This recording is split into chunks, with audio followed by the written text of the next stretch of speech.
all the dignitaries in the dais, Lagu Udyog Bharati and Maharashtra units, organizers, office bearers, and also to all the industry representatives who are here. My namaskar and thank you for being here on a rainy day.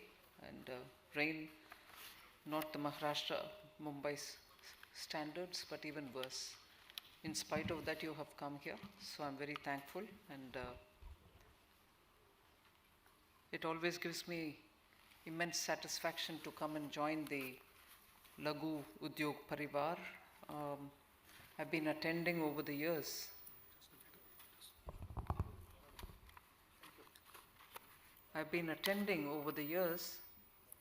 Lagu Udyog Bharati's All India meets and also state-wise meets, Rajasthan, Karnataka, and so on. So today I'm here on the invitation of the Maharashtra unit. Emergency credit liquidity guarantee scheme का घोषणा हुआ, जिसके द्वारा 3.5 लाख करोड़ का MSME के लिए scheme announce हुआ और उसमें 99% सैंक्शनड अमाउंट डिस्पर्स भी हुआ, उसमें सरकार की सॉवरेन गारंटी के द्वारा.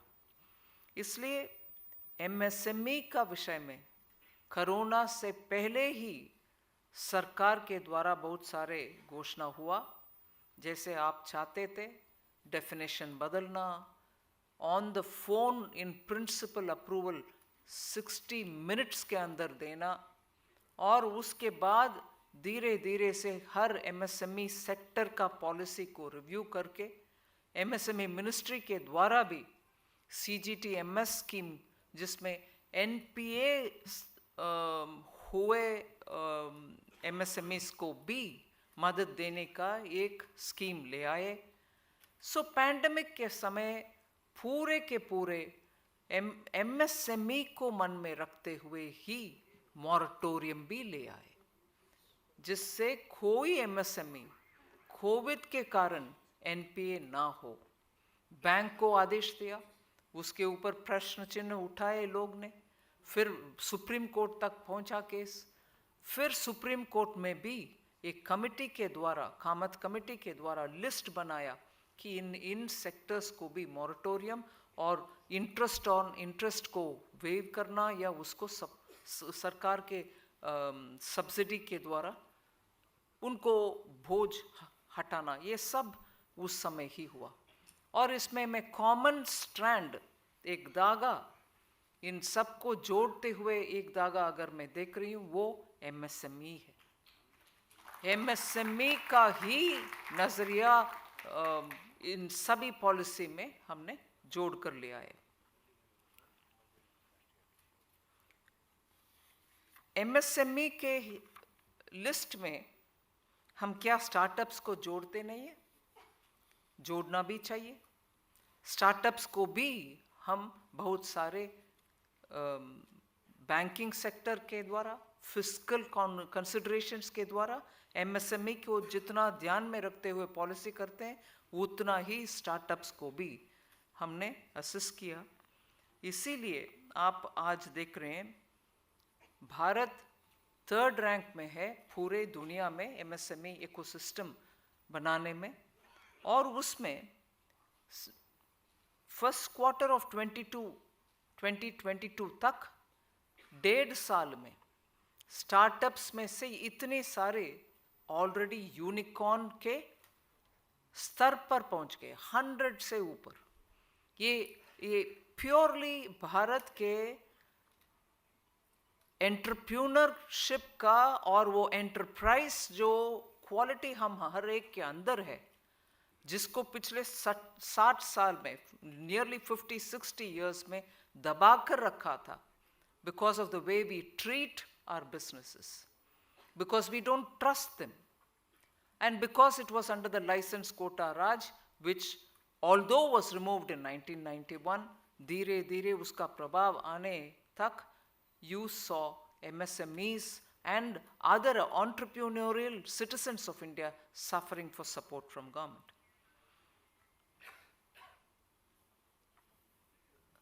Other than this, if you have to consider the way in which Indian economy is building up so that it can help small businesses, include small businesses, and make sure facilitation reach them, is the way in which we brought digitization.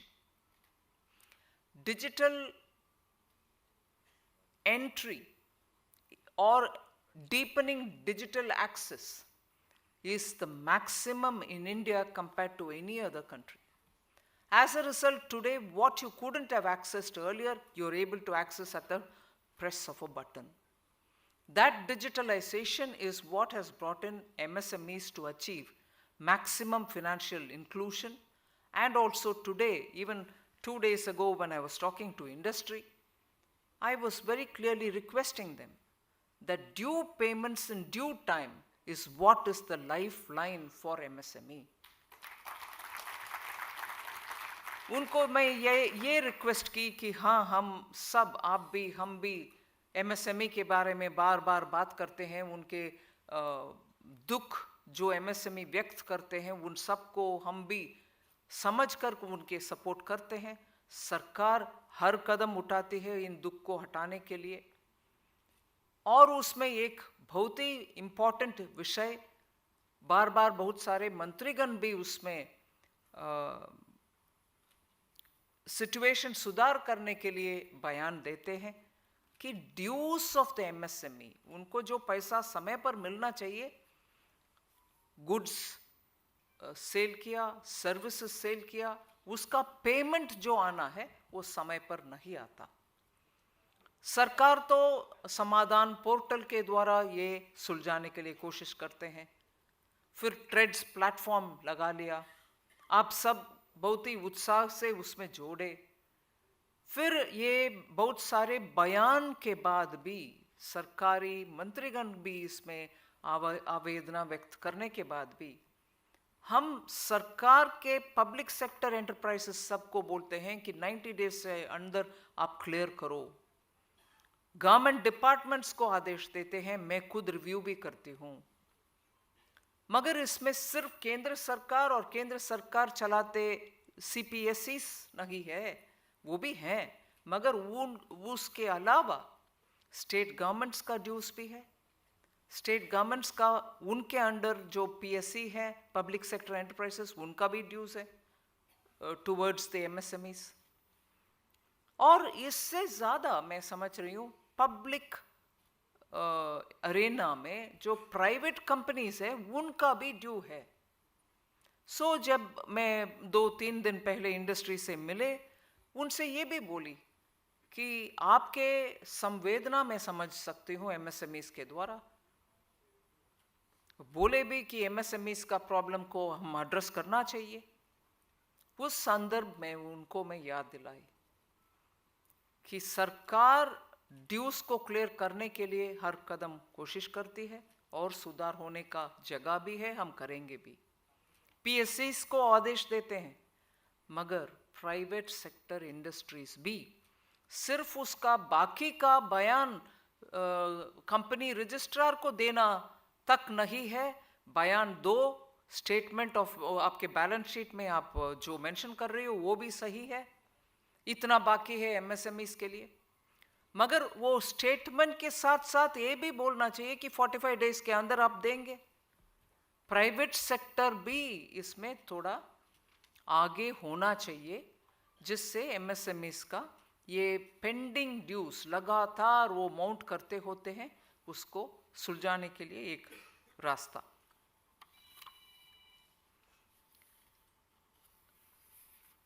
June 30 this year, प्रधान मंत्री जी spoke on the उद्यमी Bharat programme. बहुत सारे विषय लघु उद्योगों के विषय में प्रधानमंत्री जी उस मीटिंग में बोले, मगर एक आध विषय उसमें से मैं निकाल करके आपके सामने दोहराना चाहती हूँ। हमारी सरकार 2014 से जो 2014 ऑनवर्ड्स टू टुडे बजट में 650% इंक्रीज हुआ है बजट में MSMEs के लिए।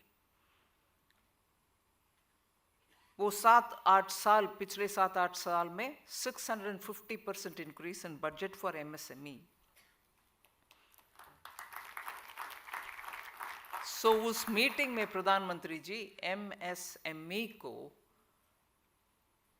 माइक्रो स्मॉल मीडियम एंटरप्राइजेस को दूसरे एक और डेफिनेशन दिए हैं, उसको आपके सामने मैं दोहराना चाहती हूँ। MSME means maximum support to micro small and medium enterprises. वो मैक्सिमम सपोर्ट प्रधानमंत्री मोदी जी 2014 से आज तक और आने वाले अमृतकाल में भी देने वाले हैं, दिए हैं, आगे भी देंगे।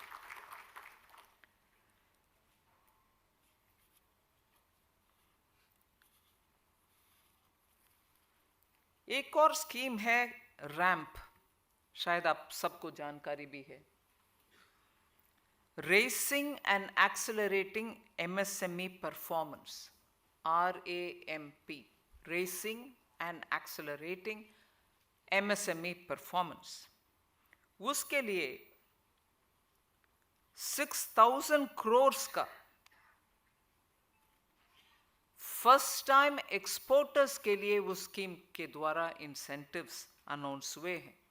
इधर आने से पहले उधर बगल वाले कमरे में बैठ करके बात करने के समय हमारे ऑर्गेनाइजर्स के विषय में सब बात करते थे। उसमें एक्सपोर्ट के विषय में MSMEs को समर्थन देने वाले एक इश्यू एक मेंबर ने उठाया।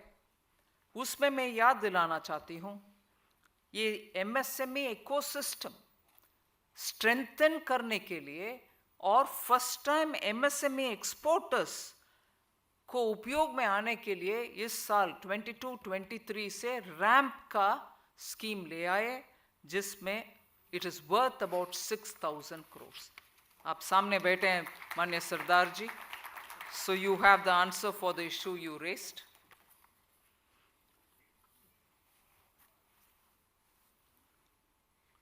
फिर डिजिटल के विषय में how it has helped MSME directly. More than 500 crores have been transferred digitally to about 18,000 MSMEs। 18,000 MSME को 500 करोड़ डिजिटली ट्रांसफर हुआ है। And this is under the Self-Reliant India Fund, and that fund totally is 50,000 crores.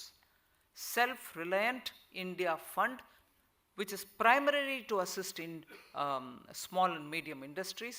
Usme already 500 crores have been transferred. You might ask, who did it go to? It has been digitally transferred to those MSMEs which require it. And more than 1,400 crores has also been released to the MSMEs. Particularly under the Self-Reliant India scheme, 1,400 crores alag se has been given for MSMEs. MSME का एक brand बड़ा सा भारत में अगर कोई है तो वो खादी विलेज इंडस्ट्रीज, KVIC के द्वारा खादी के नाम में जो भी आइटम्स बिक जाते हैं वो सब खादी के ब्रांड में बहुत वैल्यू रखते हुए चलती है मार्केट में। पिछले 8 साल में खादी का सेल 4 गुना 4 times it has grown। Khadi इस देश में स्वतंत्रता संग्राम से लेकर उस समय से खादी के बारे में बहुत हम बात करते थे, लोग पहनते थे खादी के वस्त्र, मगर आफ्टर अ पॉइंट उसका टर्नओवर और रेवेन्यू फ्लैट हो गया था। मैं ये नहीं कहूँगी वो नीचे आ गए, मगर फ्लैट हो गया। उसको प्रोत्साहन देने के लिए प्रधानमंत्री मोदी जी 2014 से लगातार खादी विलेज इंडस्ट्रीज को सपोर्ट दिए और उसका परिणाम हम देख रहे हैं कि 8 साल में 4 गुना 4 times they have improved and grown। And उसके द्वारा 1.5 करोड़ लोगों को डायरेक्टली जॉब अपॉर्चुनिटी मिलता है खादी एंड विलेज इंडस्ट्रीज में।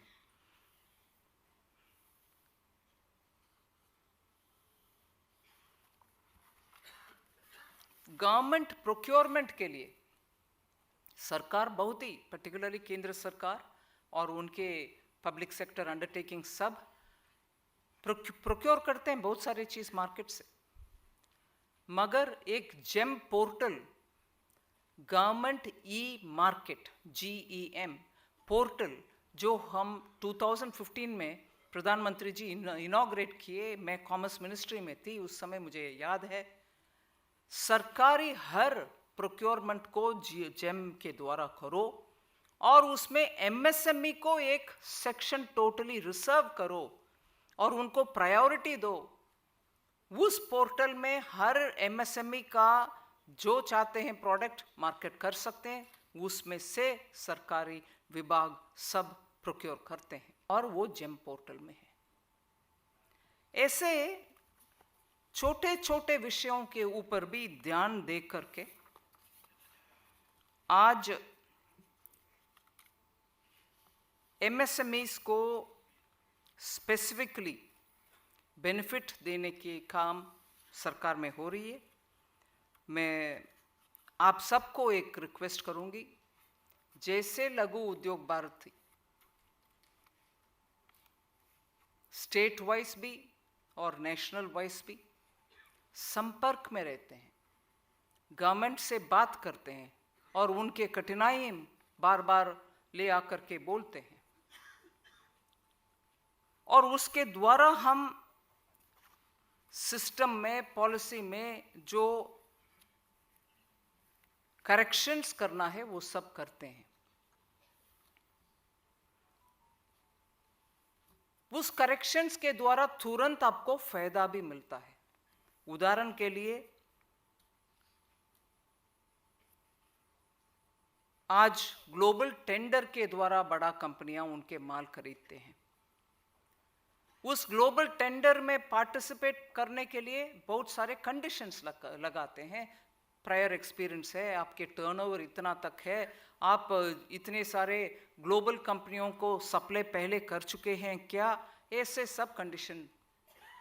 और इन कंडीशन में MSME कहीं उस टेंडर के पास भी पहुंच नहीं सकते हैं, ऐसे कंडीशंस। मुझे मालूम है कम से कम 5-6 साल में डिस्कशन के बाद तुरंत उसी समय निर्णय लिया और उस निर्णय शायद 2018 में लागू में आया कि 200 करोड़ के नीचे जो भी टेंडर है वो ग्लोबल टेंडर नहीं होना चाहिए। और उस कंडीशन हटाने में हमारे MSME बहुत सारे उसमें शामिल होने का अपॉर्चुनिटी मिला। वो निर्णय भी हमारी सरकार मोदी जी के नेतृत्व में हुआ।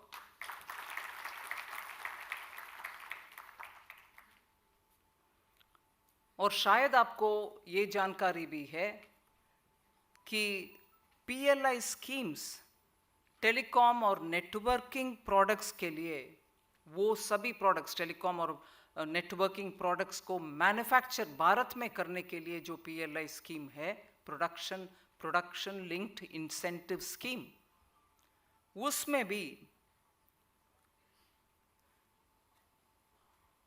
एप्लीकेशन जिनको अप्रूवल मिला उसमें 50%, मतलब half of all the applications approved are from MSMEs. 8366 MSME registered toy manufacturers है इस देश में।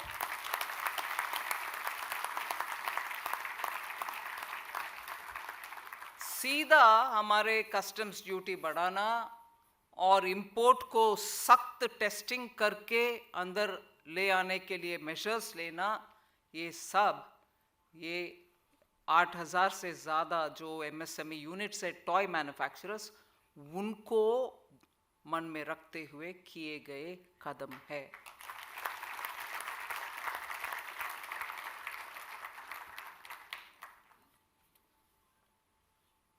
एग्रीकल्चर में भी आज MSME बहुत उनके प्रभाव दिखा रहे हैं।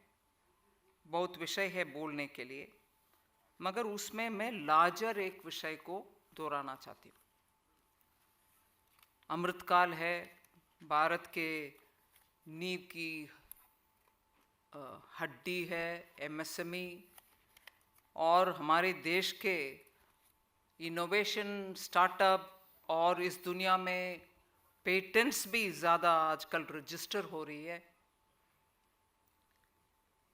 इस माहौल में मैं मानती हूँ कि अमृत काल में हमारे देश ये 5वीं रैंक से कम 3री रैंक तक पहुँचने एब्सोल्युटली प्रॉबल। मगर उसमें बड़ा इंडस्ट्री आएगा इस देश में, बड़ा एफडीआई आएंगे इस देश में, मगर वो सब होते हुए भी अगर लघु उद्योग उनके ताकत दिखाते नहीं हैं, और ताकत दिखाने के लिए सरकार के द्वारा जितनी भी मदद देना है हम लगातार देते रहें, जैसे पहले अभी भी देते रहेंगे। मगर एक बड़ा सा advantage small and medium industry शायद फुल्ली समझ नहीं पा रहे हैं या यूटिलाइज नहीं कर रहे हैं। ये artificial intelligence, data based research, intensive data के द्वारा आपके सिस्टम को बेहतर करने के लिए क्या मार्ग है, ये सब में भी आपको बहुत ही प्रोडक्टिविटी इंप्रूव करने का चीज़ है, चाहे आप कुछ भी सेक्टर में क्यों ना हो। उसके लिए ये Web3 का विषय है, ये हमसे ताल्लुक नहीं है, ऐसे छोड़ने लायक नहीं विषय ऐसे हैं कि you have to take interest in it, because like German small and medium units, उनका साइज अलग है, फिर भी मैं कंपेयर कर रही हूँ। जल्दी जब टेक्नोलॉजी को आप अडॉप्ट करेंगे, ये ऐसे टेक्नोलॉजी जिसमें आपके पास एम्प्लॉई है उनको हटाने के लिए नहीं, वो भी रहेंगे, और उनके साथ टेक्नोलॉजी के द्वारा आपके प्रोडक्शन इंप्रूव करने का और मार्केट एक्सेस करने का, सैंपल का लाइव 3 डायमेंशन दिखाने का, बहुत सारे ऐसे उसमें से फायदा उठा सकते हैं आप। उसके लिए एक यूनिट ट्राई करें ऐसे नहीं, आपके एसोसिएशन इसके ऊपर थोड़ा रिसर्च करने के लिए एक टीम बनाइए।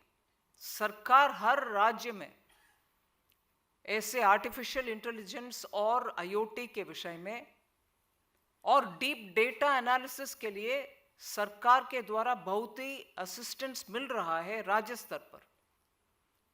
आप भी लघु उद्योग भारती के द्वारा सरकारों के साथ काम करना इस विषय में आपको फायदेमंद रहेगा। एसोसिएशन के द्वारा ऐसे लिंक रहकर Web3 का बेनिफिट आप उठाएंगे तो हर यूनिट में वर्कर को रिप्लेस करने के लिए नहीं, बिल्कुल जितना वर्कर है वो रखो और भी रखो, मगर आपके एफिशिएंसी बढ़ाने में ये सब टेक्नोलॉजी आपको उपयोग में आएगा। मैं स्किलिंग और ये विषय के ऊपर, टेक्नोलॉजी का अपनाने के विषय के ऊपर आपको विनती कर रही हूँ कि ये नेक्स्ट 25 इयर्स में हमारे इकोनॉमी डेवलप करने का रफ्तार तेजी करने के लिए ये 2 विषय एकदम काम में आएगा, और मैं मानती हूँ उसका सीधा प्रभाव, पॉजिटिव इम्पैक्ट एमएसएमई के ऊपर ही होगा।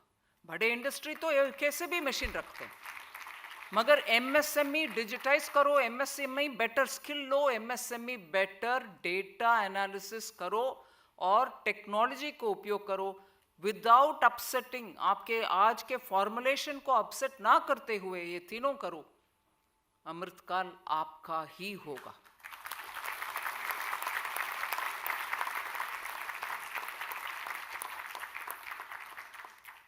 आज आपके साथ थोड़ा हमारे विषय विचार आपके सामने रखने का मौका दिया आपने, उसके लिए धन्यवाद। और इतने बड़े संख्या में बारिश के बावजूद भी आप पहुंचे, आपके लिए धन्यवाद। भारत माता की। Thank you ma'am. प्रथम लघु उद्योग भारतीच्या सर्व पदाधिकाऱ्यांना मी धन्यवाद देईन. कुठलाही स्वार्थ मनाजवळ न बाळगता निस्वार्थ बुद्धीने समाज आणि देश डोळ्यासमोर ठेवून देशाच्या प्रगतीसाठी, आत्मनिर्भर भारतासाठी वाहून घेतलेले सर्व कार्यकर्ते पाहिले तर खरोखर यांना धन्यवाद द्यावे तेवढे थोडे आहेत, शुभेच्छा आभार मानावे तेवढे थोडे आहेत, असं माझं वैयक्तिक मत आहे. इथे लघु उद्योग भारती जिल्ह्यामध्ये शहरामध्ये हे जातात मंडळी आणि सांगतात उद्योजक बना. काय हवं तुम्हाला? जागा हवी, कर्ज हवं, टेक्नॉलॉजी हवी, मशिनरी हवी, मार्गदर्शन पाहिजे, तर आमचे TC सेंटर आहेत, याचं मार्गदर्शन करतात आणि उद्योजक बनायला मदत करतात. लघु उद्योग भारती ने आज हे अधिवेशन ठेवलंय. 800-900 उद्योजक असतील. भविष्यात 5 वर्षानंतर अधिवेशन जर असं घेतलं वैद्य साहेब तर असे 5 पट मोठा हॉल लागला पाहिजे. अशी प्रगती आहे. प्रत्येक माणूस महत्वाकांक्षी उद्योजक होण्यासाठी, उत्पन्न आपलं वाढवण्यासाठी, नफा जास्त मिळेल का यासाठी प्रयत्न करण्यासाठी आधुनिक टेक्नॉलॉजीचा ध्यास घ्यायला पाहिजे. आज आमची MSME आहे. MSME आम्ही हजारो उद्योगांना मदत करू. हजारो सूक्ष्म मध्ये आहे, 1 कोटीपर्यंत कर्ज देतो. महिलांना 25-35% सबसिडी आहे. GDP, आत्मनिर्भर आणि महासत्ता शब्दाने येणार नाही, कृतीतून येणार. कृती करा, उद्योगधंद्यात कृती करा. आणि म्हणून याचं श्रेय तुम्ही कराल, वाढवाल. भारत देश बलवान होईल, महाराष्ट्र आर्थिक समृद्ध होईल. याचं श्रेय आमच्या लघु उद्योग भारतीच्या कार्यकर्त्यांना, पदाधिकाऱ्यांनी मिळेल. जेव्हा तुम्ही असं कराल तेव्हा तुम्ही कराल. एक वर्ग आहे तो श्रीमंत आहे आणि त्यांच्यावर सरासरी उत्पन्न दरडोई 5 लाख, आणि एक वर्ग एवढा गरीब आहे की 2 टायमाच्या जेवणाला वाढते. ही विषमता दूर करण्याचं काम लघु उद्योग भारतीने करावं. गोव्यातल्या करा ही विषय. मी त्यांना सांगितलं हवे ते उद्योग मी देईन. डोंगरी भागासाठी आमच्याकडे उद्योग आहेत, सूक्ष्ममध्ये, लघुमध्ये. समुद्रकिनाऱ्याच्या मच्छीमारांसाठी उद्योग आहेत. म्हणजे ब्रँडचा विषय झाला. ब्रँड तयार करा. ब्रँड म्हणजे काय हो सांगा ना लोकांना. ब्रँडेड म्हणजे काय? ब्रँडेड म्हणजे क्वालिटी. अमुक ब्रँडचा माल म्हणजे चांगला, उत्तम. आता शर्ट ब्रँडेड 25,000, विदाउट ब्रँडेड आमच्या इकडचं असेल तर काय 2,000-3,000ला पण मिळतात शर्ट. पण ब्रँडेड वर्षाजीला गेला तर 25,000च्या खाली शर्ट नाही. पण ब्रँडेड म्हणजे क्वालिटी. माल खाद्य असेल, पॅकिंग चांगली पाहिजे. आम्ही पॅकिंग लक्षात नाही. खाद्यपदार्थ काही बनवला, एक प्लॅस्टिकची पिशवी होतो, गुंडाळतो, नाही तर स्टॅपलर करतो, पाठवा. मार्केट नाही, पॅकिंगला महत्व आहे. सुबक पॅकिंग, पैसे जास्त. लोक म्हणतात नाही नाही पॅकिंग चांगले, उत्तम आहे दिसायला. आत्मे चव काय असू दे, बॉक्स चांगला. 4 लोक घेताना बोलतात चांगला बॉक्स घेऊन चालले ते. आपण आपल्याला काय पाहिजे पेक्षा समोरचा मार्केटमध्ये आलेला माणूस आपल्याकडे बोलून खरेदी जास्त पैशाची करतोय असं त्याने आपलं कौतुक केलं का आपल्याला बरं वाटतं. हो तुम्ही खरेदी करा. आणि म्हणून ब्रँडेड म्हणजे क्वालिटी तयार करणं, लोकांना आवडणारा माल तयार करणं, लोक ती सुबक वस्तू घरात ठेवू शकतील, पॅकेट ठेवू शकतील असं तयार करणं. ब्रँड म्हणजे क्वालिटी आणि टेस्ट, त्याला ब्रँड ते तयार करा सगळ्यामध्ये. आता केवढं ब्रँडिंग, एक मॉल नुसतं ओनली ब्रँडेड आहेत सगळा. मग आपल्या लोकांनी जावं नाही कसं आहे त्यासाठी. वेगळे लॅब आहेत त्यासाठी. त्या लॅब खाद्य प्रोसेसिंग असेल, लॅबमध्ये माल पडवला मग क्वालिटीच्या या कॅटेगरीत येतं ABC. कारण मी करतोय ते म्हणून तुम्हाला सांगतोय. त्या क्वालिटी मेंटेन करणं आणि चांगल्या मालाची किंमत आपल्याला मिळणं, चांगली किंमत मिळणं म्हणजे चांगला नफा मिळणं, हे समीकरण लक्षात ठेवा. तेव्हा चला, मी तर सांगितलंय की तुम्ही पुढच्या वेळेला आमचे लघु उद्योग भारतीवाले अशाच प्रकारे जेव्हा हे घेतील, अधिवेशन घेतील, तेव्हा लोकांना बोलवलं, या हो जरा 2 मिनटं या, तुम्ही काय सुरू केलं, कधी सुरू केलं, कोणत्या वर्षी केली. हे काही समजा 28 वर्ष आमचं वय, 28 वर्षात आम्ही महाराष्ट्रात देशात एवढ्या ठिकाणी गेलो. 4 लाख अँड समथिंग काहीतरी सभासद काहीतरी बोललात. तसं त्याला विचार, काय बाबा तू 5 वर्षानंतर किती उलाढाल केली, किती जी झाली, हजारात होता, लाखात पोचला का, लाख असेल तर करोडोत पोचला का, हे विचारल्यानंतर तसं त्यांना उत्तर यायला पाहिजे. त्यात तुम्हाला समाधान मिळेल असं उत्तर असायला पाहिजे. तर तुम्हाला वाटेल अजून काम केलं पाहिजे. यांचं कामाचा जोर वाढवायचं असेल, स्पीड वाढवायचं असेल, तर तुम्ही तुमचं उद्योग तयार करा, उत्पन्न वाढवा, रोजगारातून बेकारी घालवा. मग यांना आम्हाला सगळ्यांना बरं वाटेल. आम्हाला बरं वाटण्यासाठी तरी तुमचं उत्पन्न वाढवण्यासाठी उद्योग करावा, एवढीच आजच्या प्रसंगी विनंती करतो. आणि एवढ्या मोठ्या संख्येने आलात, माझं भाषण शांतचित्ताने ऐकलं, पण तुम्ही कृती कराल तेव्हा मला अधिक बरं वाटेल.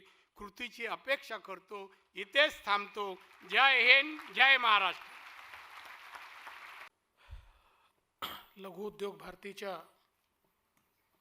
या अधिवेशनामध्ये मंचावर उपस्थित आपले अध्यक्ष रवींद्र वैद्यजी, रवींद्र सोनवणेजी, भूषण मर्देजी, गौरव जोशीजी, आशिष चंदाराणाजी, या ठिकाणी उपस्थित सन्माननीय अमरीशभाई पटेल आणि उपस्थित सर्व उद्योजक भगिनी आणि बंधूंनो, आपल्या संपूर्ण अर्थव्यवस्थेचा कणा लघु उद्योग आहे. सर्वात जास्त रोजगार निर्मिती लघु उद्योगाच्या माध्यमातून होते आणि विशेषतः आपण ज्यावेळेस मोठ्या उद्योगाचा विचार करतो त्यावेळी त्या मोठ्या उद्योगालाही संपूर्ण पूरकता ही आमच्या लघु उद्योगामुळे येते. आणि म्हणूनच आपले देशाचे पंतप्रधान माननीय मोदीजींनी लघु उद्योगाला फार जास्त महत्त्व दिलं आहे. आणि आपण बघितलं असेल तर कोरोनाच्या काळात देखील विविध उपाययोजना करत असताना आमचा लघु उद्योग जगला पाहिजे. तो या संपूर्ण कोरोनाच्या त्रासदीमध्ये त्याला फारसं पाठबळ नाही आहे हे लक्षात घेऊन वेगवेगळ्या योजनांच्या माध्यमातून त्याला पाठबळ देण्याचं काम हे मोदीजींनी केलं आणि आपण सगळ्यांनी ते निश्चितपणे बघितलेलं आहे. महाराष्ट्रामध्ये देखील आमचा प्रयत्न हाच आहे की लघु उद्योगाला आपल्याला बळ देता आलं पाहिजे. पण भारत त्याही पलीकडे जाऊ शकतो अशी आपली परिस्थिती आहे. आणि याकरता आपल्याला स्ट्रेंथन करावं लागेल ते आपल्या लघु उद्योगांचं जाळं. आपला हा जो काही सगळा बेस आहे हा ग्लोबली कॉम्पिटिटिव्ह आपल्याला करावा लागेल. आणि तो ग्लोबली कॉम्पिटिटिव्ह करायचा असेल तर सरकारलाही प्रयत्न करावे लागतील आणि उद्योगालाही प्रयत्न करावे लागतील. शेवटी एखादा उद्योग कॉम्पिटिटिव्ह करायचा असेल तर त्याच्याकरता असलेला वित्तपुरवठा असेल, त्याच्याकरता असलेली संसाधनं असतील, ही महत्त्वाची असतात, ज्याची जबाबदारी सरकारची असते. आणि त्यासोबत त्याची गुणवत्ता, कारण ग्लोबल कॉम्पिटिटिव्ह व्हायचं असेल तर गुणवत्ता ही सगळ्यात महत्त्वाची आहे. त्यामुळे ती गुणवत्ता धारण करता आली पाहिजे, हे उद्योजकाचं काम असतं. आणि या दोन्ही तिन्ही गोष्टी ज्यावेळेस आपण एकत्रित करतो त्याचवेळी खऱ्या अर्थानं आपण या ग्लोबल सप्लाय चेनचा भाग होऊ शकतो. आपल्या ज्या काही अडचणी आहेत, ज्या काही समस्या आहेत त्या दूर करणं मला अतिशय महत्त्वाचं वाटतं. परभणीवाल्यांनी सांगितलं, माझ्या सगळ्या जिल्ह्यांना विनंती आहे, तुमच्याकडच्या अडचणी तुम्ही लघु उद्योग भारतीच्या माध्यमातून मला पोचवा. ज्या जेन्युइन अडचणी आहे ते सोडवणारच, 100% सोडवणार. त्या महसुलीच्या असो, त्या इंडस्ट्रीच्या असो, त्या विजेच्या असो. तर ती इकोसिस्टीम तयार करण्याकरता लघु उद्योजकांना संपूर्ण मदत ही सरकारच्या माध्यमातून या ठिकाणी राहील. आणि त्याकरता मी लघु उद्योग भारतीला विनंती करतो की आपण त्या संदर्भात एक फॅसिलिटेटरचं काम करावं. कारण आज लघुउद्योग भारतीचा फार चांगला कनेक्ट आहे. आणि मगाशी भूषणजींनी सांगितली गोष्ट खरी आहे की कोरोनाच्या काळात अनेक वेळा तुम्ही मलाच भेटलात की काय अडचणी आहेत. त्यामुळे तुम्ही सातत्याने त्या काळातही उद्योजकांच्या अडचणी समजून घेत होतात. म्हणून तुम्हाला एक उद्योजकांमध्ये मान आहे, एक तुमच्याबद्दल चांगली भावना आहे आणि म्हणून तुम्ही फॅसिलिटेटरचं काम करा आणि या सगळ्या समस्या आपण या ठिकाणी सोडवू. मी पुन्हा एकदा आपल्या सगळ्यांचं अतिशय मनापासून या ठिकाणी अभिनंदन करतो, आपले आभार मानतो. आपण माझं म्हणणं ऐकून घेतलं त्याबद्दल आपले आभार मानतो आणि माझे 2 शब्द संपवतो. धन्यवाद. जय हिंद, जय महाराष्ट्र. सर्वप्रथम सर्वांना नमस्कार. आज लघु भारतीच्या महाराष्ट्राच्या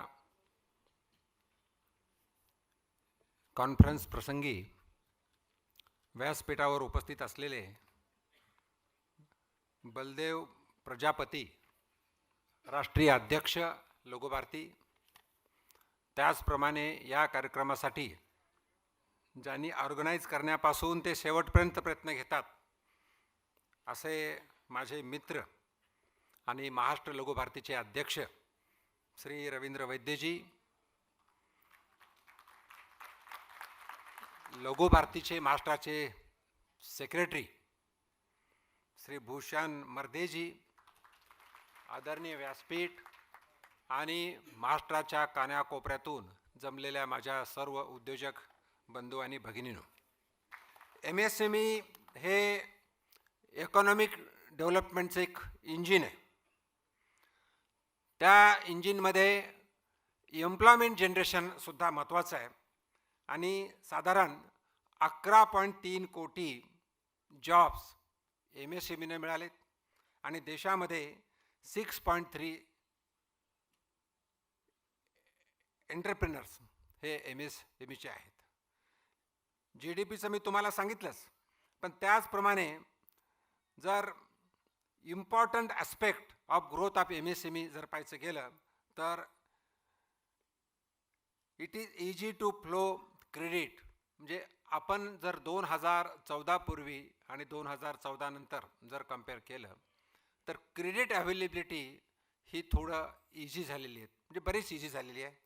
त्याचबरोबर ईज ऑफ डुईंग बिझनेस आणि मार्केट फॅसिलिटेशन्स, ह्या 3 गोष्टी अत्यंत महत्त्वाच्या मला वाटतात. आणि हे सर्व करत असताना MSME मध्ये जे काय केंद्र शासनाने जे वेगवेगळ्या निर्णय घेतले ते निर्णय अत्यंत महत्त्वाचे आहेत.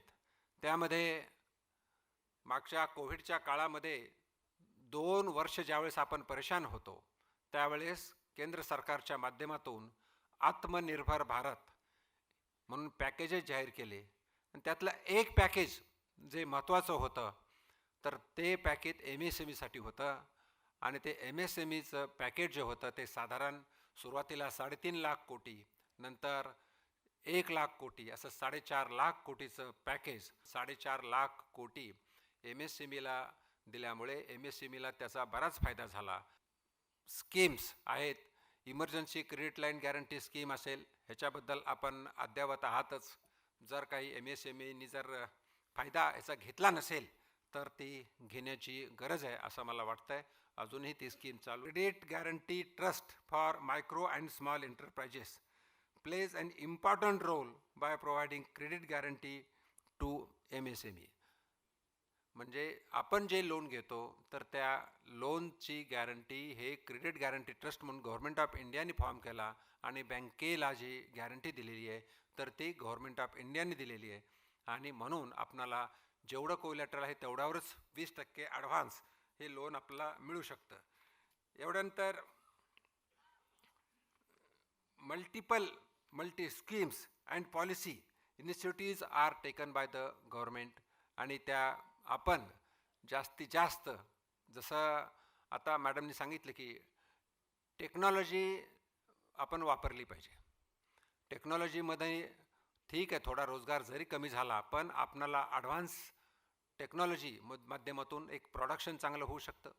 प्रोडक्शन चांगल्याबरोबर क्वालिटी चांगली येऊ शकते.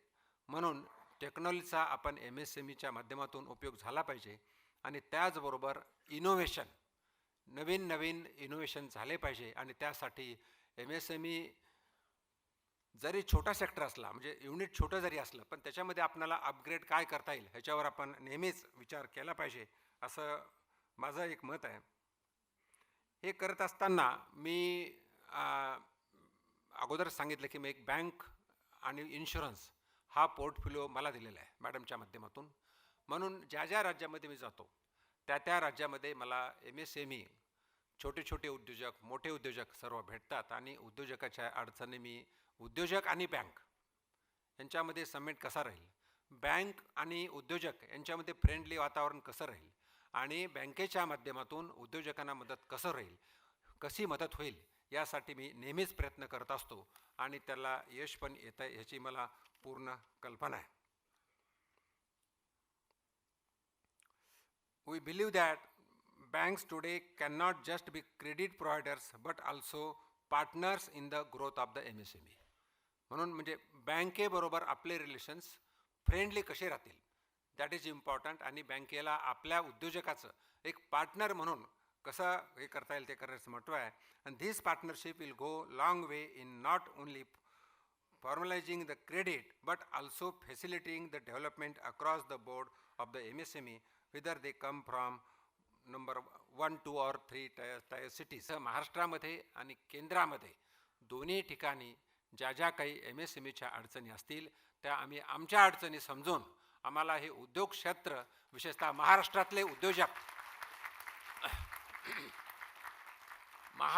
उद्योजक पुढं कसं जातील आणि त्यांच्या माध्यमातून आपल्या देशामध्ये जे जे काय प्रोडक्शन असेल त्याचं मार्केट कसं होईल, त्याचबरोबर आपलं एक्सपोर्ट कसं वाढेल यासाठी आपण लक्ष देण्याची गरज आहे. मला सांगावंसं वाटतं की जे PLI स्कीम आहे, जे मॅडमने आता मेन्शन केलं, प्रॉडक्ट लिंक्ड इन्सेंटिव्स अत्यंत महत्त्वाची स्कीम आहे. त्याच्यामध्ये 14 जे डिफरंट कॅटेगरी आहेत, समजा मेडिकल इक्विपमेंट, वेगवेगळे मेडिकल इक्विपमेंट त्याला केले तर त्याला एक्सपोर्ट करणार असाल तरी तुम्हाला फॅसिलिटी आहे, प्रोडक्शन करणार असाल त्यालाही फॅसिलिटी आहे, लोनमध्ये फॅसिलिटी आहे, रेट ऑफ इंटरेस्टमध्ये वेगवेगळ्या फॅसिलिटी आहेत. म्हणजे वेगवेगळ्या ते आपण अभ्यास करण्याची गरज आहे. पण छोटे छोटे इनोव्हेशन्स, छोट्या छोट्या मॉडिफिकेशन त्याच्यावर थोडं स्टडी करून आणि टेक्नॉलॉजी वापर करून आपण जर केलं तर ह्या उद्योग क्षेत्राला आपण खूप भरारी देऊ शकतो. आणि मला पूर्ण कल्पना आहे लघु उद्योग भारतीसारखी ऑर्गनायझेशन ज्याच्यामध्ये सर्वजण एकजीव आहेत, सर्व मिळून काम करतात आणि सर्वांचं ध्येय एकच आहे की सर्वांनी मिळून चांगला उद्योग निर्माण केलं, या भारत देशाला सशक्त बनवणं आणि उद्योगाच्या माध्यमातून आम्ही आत्मनिर्भर कसं बनू यासाठी प्रयत्न करणं. म्हणून आपण सगळे एकत्र जमलात. मी आपल्या सर्वांचं मनापासून अभिनंदन करतो आणि परत एकदा सांगू इच्छितो की महाराष्ट्र शासन असेल, केंद्र शासन असेल, आपल्यासाठी सतत 24/7 आपल्या अडचणी सोडवण्यासाठी प्रयत्नशील राहू एवढंच या प्रसंगी बोलतो आणि मी माझे 2 शब्द संपवतो. धन्यवाद.